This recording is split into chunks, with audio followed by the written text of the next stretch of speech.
Hello students, in this lecture or in this video I am going to tell you about what is open-ended lab.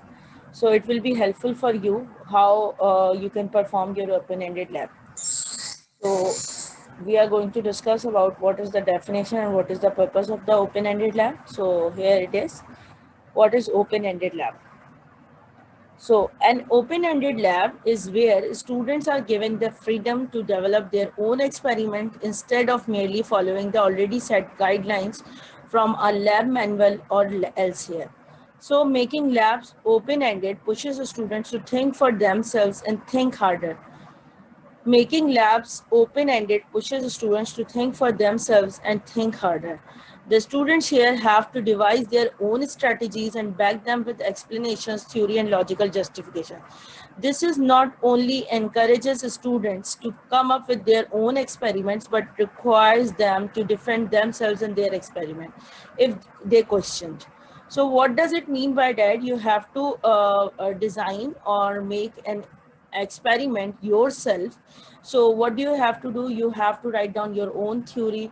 Means you have to write down the theory related to the experiment, whatever you are going to make it. Obviously experiment should be related to your subject. In for example, if you are doing your engineering mechanics open-ended lab. So what does it mean by that? Your experiment must be related to the engineering mechanics. For example, if you are going to do you are going to make your own experiment related to the soil mechanics lab. So what does it mean by that? Your limitation is to be the experiment is limited only to the soil mechanics labs, not for example, if you are going to make your experiment like transportation engineering, but you are doing your experiment in the soil mechanics lab, so it doesn't like to be happen. So keep it in mind, whatever the subject you have to develop your own experiment. You have to make your observation table, you have to make yourself, you have to decide it, whatever the precautions you have to take it whenever if you are going to do that experiment which you have developed yourself. So this is called an open-ended lab. So you must know it. How can you develop your open-ended lab yourself? So it's up to you.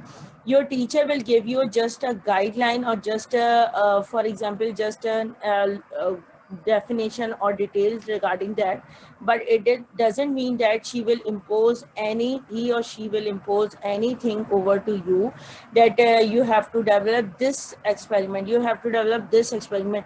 It's not like to be that. Students are free. They whatever they want to develop, whatever the experiment they want to develop, they have to their own self. So nobody is going to push or pushes the students to think, because there is no one who is going to push students to develop this kind of experiment. So you must have to think yourself, you have to develop yourself, you have to develop the experiment yourself, and whatever you think, so you should develop it. So according to the subject, so you have to develop one experiment, two experiment, three experiment. It depends upon your lab criteria and whatever your teacher defined you. So that is called open-ended lab. You are free to develop your own experiment instead of merely following already set guidelines. So I think it will be clear to all of you, and after watching this video it will be helpful for you. How can you develop your open-ended lab yourself? So that's all for today. Thank you so much.